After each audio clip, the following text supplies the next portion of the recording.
Good morning, Madam Chair and Mr. Chairman and members of the committee.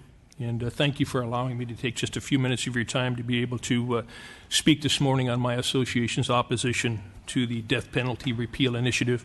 And I promise you I will be very brief. My name is Doug Villers. I am the president of the California Association of Highway Patrolmen. I am an active rank and file member as well as a CHP officer now in my 33rd year. The California Association of Highway Patrolmen represents approximately 14,700 active and retired members of the California Highway Patrol. The CAHP was founded in 1920 and became the official labor representative for the CHP in 1977. One of the most important special circumstances that can trigger a death penalty case is the murder of a peace officer. There are currently 39 killers on death row today for the murder of a law enforcement officer in California. And 3 of those are on death row for killing an officer of the California Highway Patrol. Don Burt, Andy Stevens, and Scott Russell were all senselessly murdered for doing their job while protecting the citizens of the state of California. When a crime takes the life of a peace officer, they are striking a blow against the civil society and law and order itself. They are saying that the men and women we put on the street to protect society are targets. These individuals must face the ultimate penalty, both to deter the crime and to mete out the most severe penalty for the most severe crimes. Thank you for your time. Thank you, Mr. Villers. Whenever you're ready. Yes, good morning, Madam Chair, Mr. Chairman. My name is Michelle Hannessy. I'm the president of the Association of Deputy District Attorneys for Los Angeles County. 1/3 of all the inmates on death row come out of Los Angeles County.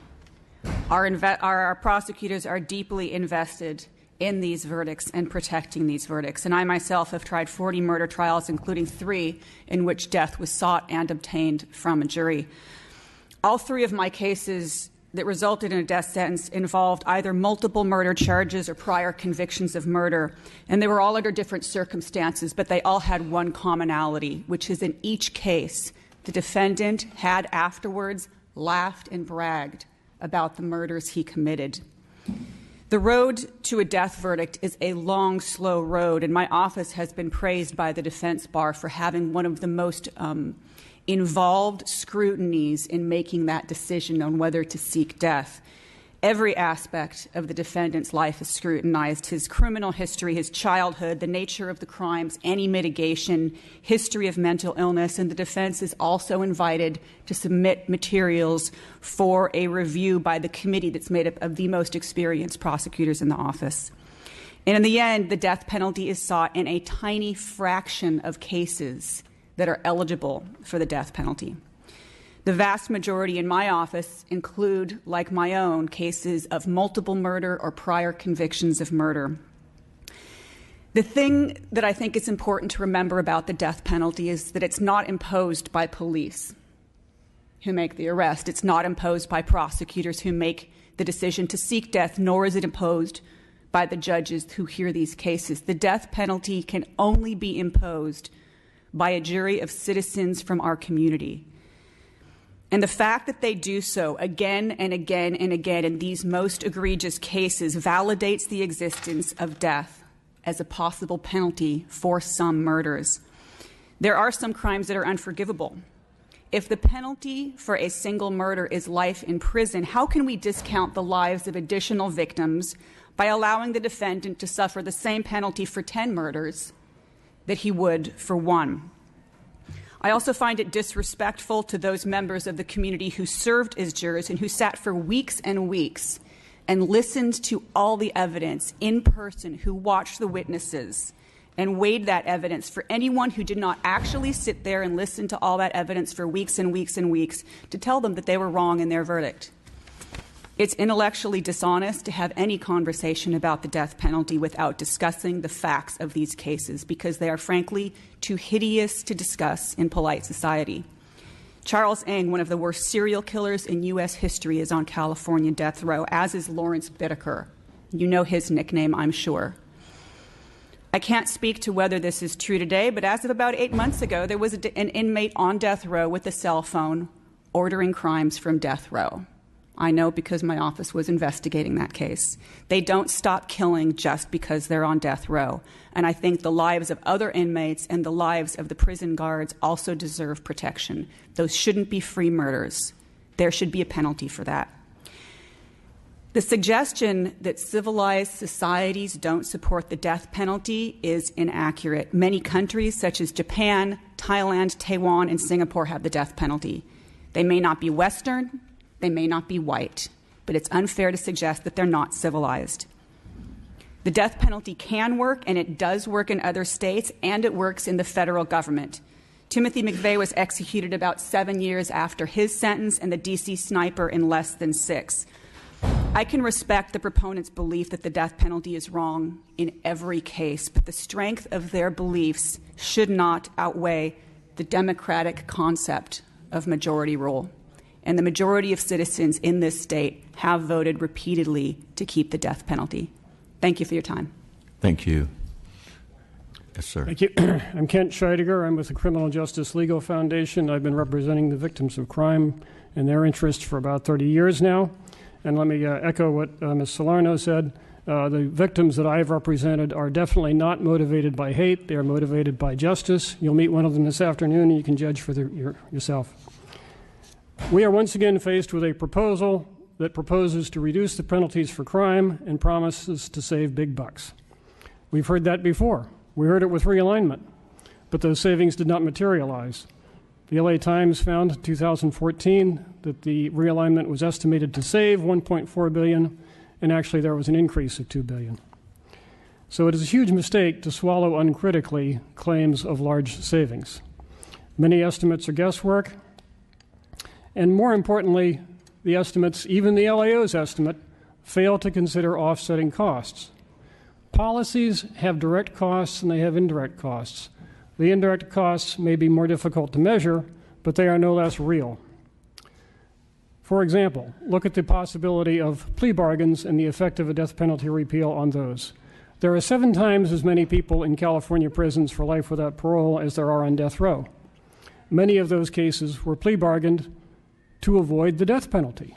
That's why else would a person accept a plea bargain to life without parole other than to avoid the death penalty? I have not been able to get any data specifically from California on the count of how many there are in that category, but I did a prior study using national data and found that 19% of cases were resolved with a plea to life in prison or equivalent in cities that had the death penalty, and that dropped down to 5% in cities that don't have the death penalty. So if you repeal the death penalty, you're not going to get these plea bargains to life without parole in anywhere near the same numbers, and those cases are going to have to go to trial. Those defendants will be entitled to appeals. They will be entitled to file habeas corpus petitions for the rest of their sentence, which is the rest of their life. And that is an offsetting cost that is very difficult to measure, but yet very real. Another offsetting cost is healthcare costs. We all know that healthcare costs rise exponentially with age. We know that for people who die of natural causes, the last year of life is particularly expensive.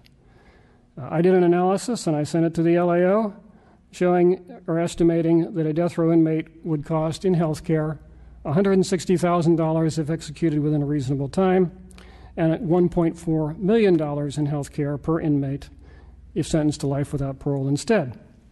We don't see that in their analysis. A lot of the talk in the previous panel was discussing the status quo. One thing we can all agree on is the status quo is unacceptable. Fortunately, we know for sure the status quo will not continue. One of these initiatives or the other is going to be law in November. We can pretty much count on that. So comparisons to the status quo aren't really the point anymore.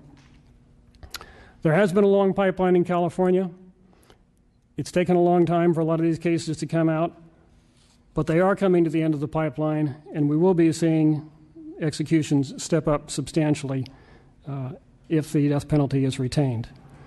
There's about 16 to 18 ready to go as soon as the protocol issue is resolved, and the protocol has been written, finally, as a result of a lawsuit I had to bring on behalf of victims. There are dozens more in the last stages of review. The federal cases that predate Congress's reform of the federal process are finally being flushed out of the system, and we can expect that a substantial number of the sentences rendered will be executed from this point forward. Experiences of other states was questioned earlier. We don't have the kind of detailed data from other states post-repeal that would allow us to really do an analysis of what was saved or not saved. But we do see at the macro level, we can tell state by state what portion of a state's budget goes to the justice system. And looking at states that have repealed the death penalty before and after and comparing those to national averages, we see no difference. In other words, if there is any savings, it's not leaving the justice system and going to education or whatever. So if anybody is claiming that savings could go to such other non-justice purposes, that's not consistent with the experience that we see in the other states. So these savings are likely illusory, as they were for realignment. Mr. Peterson mentioned incapacitation, and I also want to mention that there are cases of people, both in California and in other states, who have been sentenced to life in prison and who have killed again, either after escaping from prison, committing the murder within prison, arranging the murder from within prison, and in one case of a serial killer in Texas, after he was released as a result of prison overcrowding litigation. The claim being made that life without parole is absolute and people absolutely never will get out, I can tell you, if the death penalty is abolished on a Tuesday this November, the attack on life without parole will begin on Wednesday. We have already seen it with the under 18 murderers. We have practically no life without parole now for anybody who was under 18 at the time of the crime. So with that, I think this proposal is basically to sell out justice and to give us counterfeit coins in repayment, and I do hope the people of California will reject it. Thank you. And we'll now have questions from committee member. Mr. Monning. Thank you, Mr. Chair. I just want to start by thanking all of you for your respective service and particularly advocacy, protecting victims' rights. I think you'll find unanimity among us, although we may disagree on our analysis of the ballot measure. I did want to just ask, I heard from a couple of speakers a statement that there's not a belief that the death penalty serves as a deterrent. Is that a fair sense of the view of others? I don't believe any of us said that. I thought I heard. Certainly not my view. I thought I heard a reference from.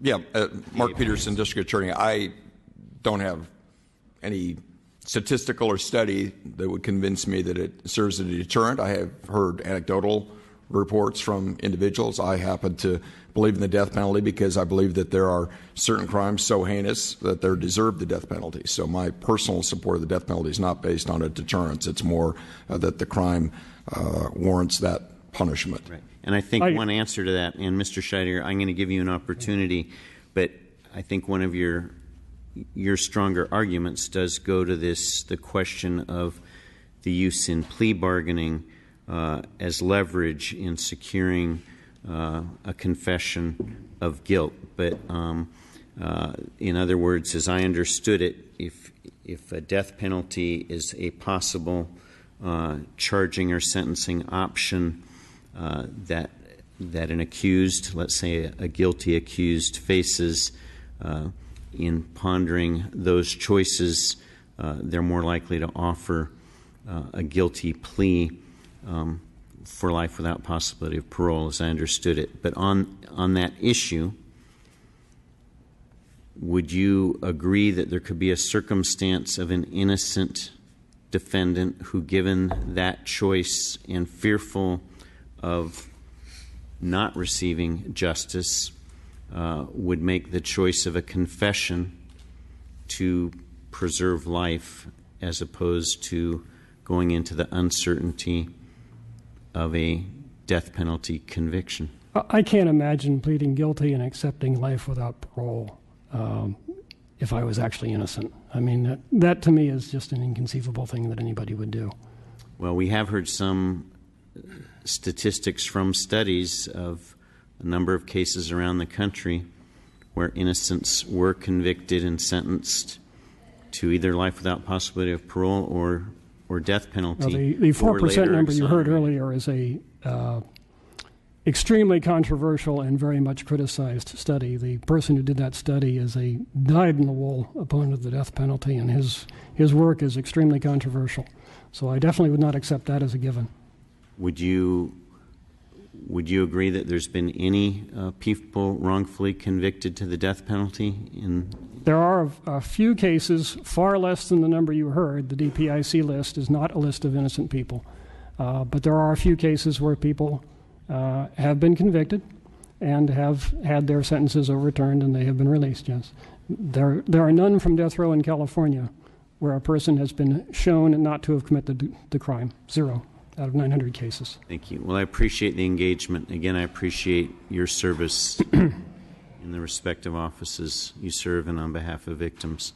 Thank you for being here today. Could I very briefly address the deterrence studies? Yes. There are a whole set of studies, and there is a great controversy among people about methodology. And the question of whether the studies showing deterrence, how convincing that is something that people debate, and how convincing they need to be is something people debate. From my point of view, I think it is a basic principle of human behavior that if you change the cost of doing anything, there will be some reduction in the number of people who choose to do that. And as applied to criminal law, that's deterrence. So I think the claim made that the death penalty is somehow special, somehow different, that death penalty alone doesn't have a deterrent effect when other penalties do, I think that would require convincing proof. One thing we can say for sure from the studies is that there is really no significant evidence disproving deterrence. There are a significant number of studies finding a deterrent effect, and then there is this debate among academics as to whether those studies are convincing or not. Thank you. Thank you, Mr. Chair. If I might address the question relative to Sure. the deterrent as far as killing a police officer, I don't have any statistical data, but what I do know anecdotally is that frontline police officers know that criminals fear the death penalty. The criminals know that killing a law enforcement officer is one of the fastest ways to get yourself involved in a capital murder case. And then there's a reason that virtually every law enforcement organization in the state has not only endorsed the death penalty reform measure and opposed the repeal of the death penalty, and that is because the death penalty for cop killers protects us. Thank you. Again, I think we wouldn't have over 700 people on death row if they had considered the consequences of their actions at the time that they took them. But could I just weigh in? I'm not versed in the studies of deterrence or non-deterrence, but what I think everybody's missing, that's really not the issue. It's the issue of justice. And there are certain crimes that deserve the ultimate punishment as decided by 12 of their peers. And for those victims, it's about justice. Victims do not care about deterrence or non-deterrence. It is not hatred for them, but it is knowing that their crimes rose to a level that civilized society said that they deserve the ultimate justice. And so I would almost ask this panel not to really get hung up on the deterrence, non-deterrence. It is the importance of justice that should prevail. thank you. Mr. Anderson? It strikes me that when we have these studies, I think we all can agree where the death penalty is actually used to the full extent, nobody whose life has been terminated has ever committed a future crime. So I think we all can agree that that is a deterrent if the person's executed. Could you, maybe somebody could speak to this, could you just briefly go through again the capital punishment? So if I'm in a heated argument and I shoot somebody, or I come home to find my spouse cheating, would these fall under capital punishment, or are we thinking about individuals that are serial killers? Are we talking about people that are cold and calculating with their killing, laying in wait, or been hired to kill? So, because I think there's a lot of confusion that capital punishment is across the board applied to everybody. So if you could go into that a little further, I'd appreciate it. I can address a good part of that. the scenario that you described would never be eligible for capital punishment. That would be considered probably a second-degree murder. For a crime, for a murder to be eligible for capital punishment, it first and foremost must be first-degree murder, which requires the murder is willful, deliberate, and premeditated, or fall under some of California's other theories of murder, such as felony murder, lying in wait. Then, in addition to that, there has to be a special circumstance found true, and we have a panoply of special circumstances, a few of which have been found unconstitutional, but many of which would include multiple murders, conviction of prior murder, murder during the commission of rape, child molestation, torture.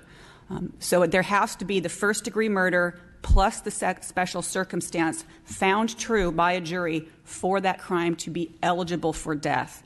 And then even when both of those are present, when the murder appears to be first degree and there are one or more special circumstances, because there are very frequently more than one present, the question then becomes whether a particular prosecutor's office even seeks death. And even where there is eligibility, death is actually sought in very few of those first-degree murders with special circumstances. Okay. Are there any other questions? Yeah. You know, it strikes me that at the root of all this, it is a discussion of what justice means. It's interesting, I think, that victims are divided on that. And the give and take is really, I think, strikes at a very deep thing in every person. I am interested, however, in the practical application as well, in that it would seem to me there would be a great many more discussions of appeals and whatnot. I counted 22 special circumstances, possible special circumstances, and also the treatment of the habeas center. So what would be the costs of really looking at all those special circumstances and in this case with fewer appeals and a shortened timeline? Well, there are a large number of special circumstances, and the number perhaps could be trimmed. In practice, though, I think the death penalty is being applied quite selectively. I did a study of a sample of cases, the cases decided by the California Supreme Court within a 2-year period, and counted which special circumstances were actually present in cases where the death penalty really was imposed.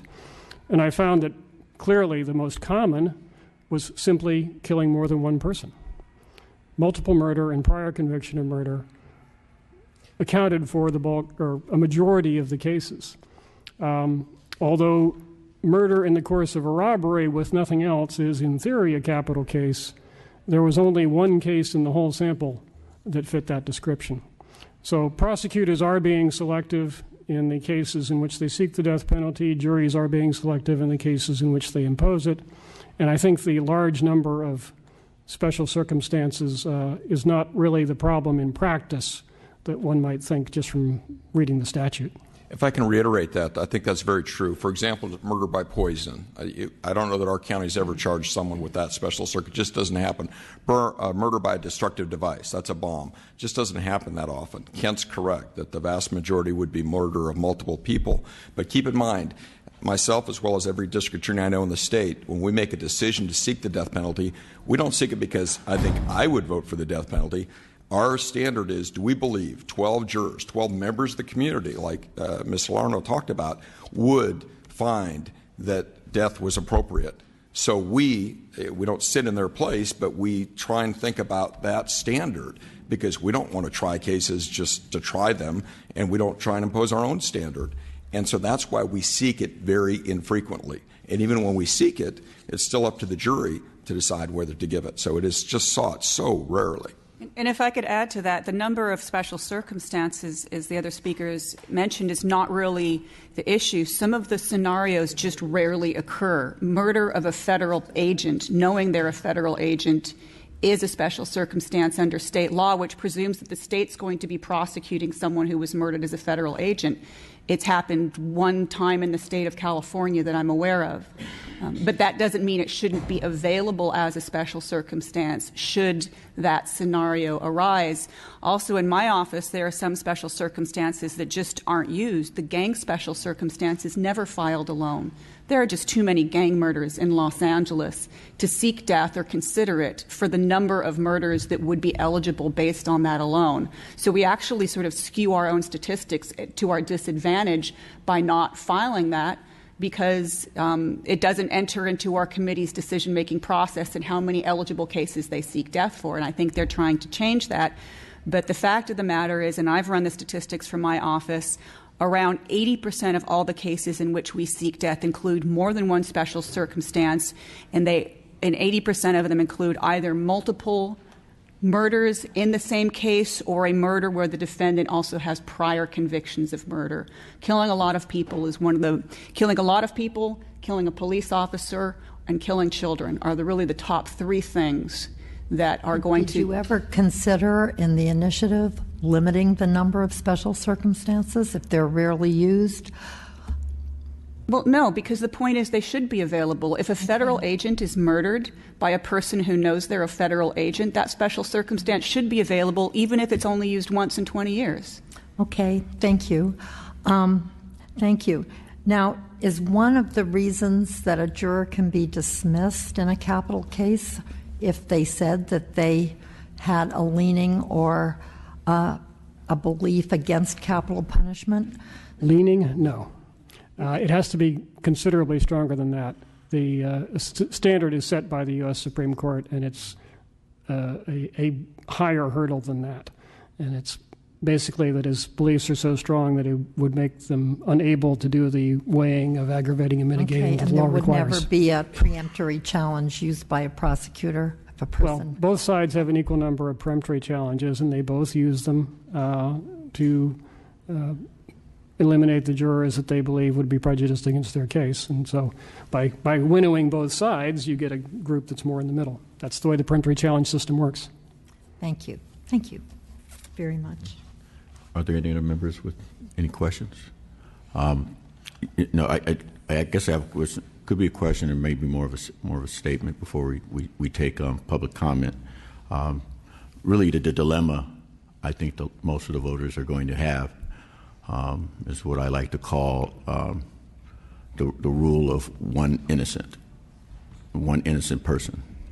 On one hand, you have the opponents who basically say that if we have someone on death row, they're not able to go out and commit another crime. And for them to get out again and just really to kill one person is really heinous. And it's something that this society should look at as being intolerable, whether it's a law enforcement officer, individuals that would go to that extreme, we really need to look at that strongly and look at special circumstances. So I definitely can empathize with that, and also the victims, because one innocent person that is killed in that, I think is just horrendous. While the proponents on the other side will tell you that one innocent person that is killed on death row is equally heinous. And if you go before not necessarily a jury of your peers, and the prosecutor's white, your defense attorney's white, the judge is white, the jury's white, and you're an African American, and you're sentenced to death because maybe the jury may be more prone to kill an African American, that's equally heinous and difficult. I think that's what ultimately, when this goes out to the public, they're going to weigh in what I call the extreme of worst case scenarios. They've got to weigh that. and I think it's going to be a very difficult decision for them. But it's something that we need to continue to grapple with and ultimately make we get a chance to make a decision on how we feel as a state and how we're going to move forward. I don't know if there's any compromise to that. We're going to hear more testimony in the afternoon on some other initiative. But hopefully you can see how difficult this is when you're trying to protect what I call the one innocent. It's just extremely difficult to do that.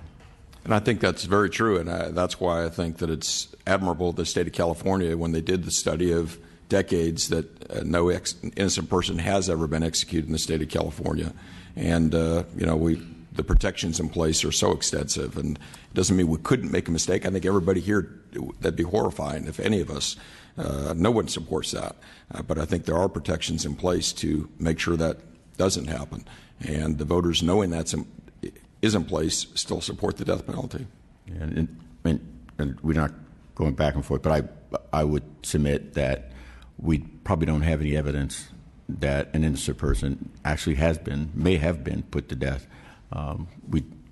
Once someone's put to death, as some of my colleagues on here have said, they can no longer, one, commit another murder, but subsequently we're not going out and trying to prove that they're innocent after they've been put to death. So there's not a whole lot of energy either way to prove or disprove it.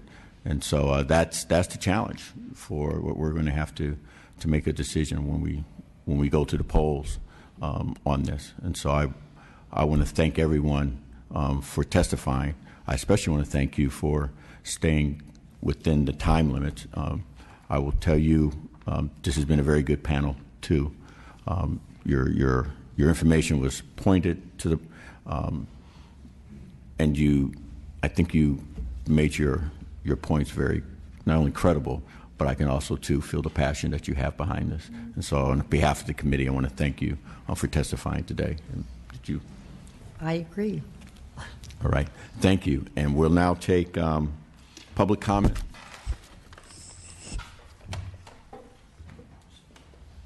So, depending on how many people we have.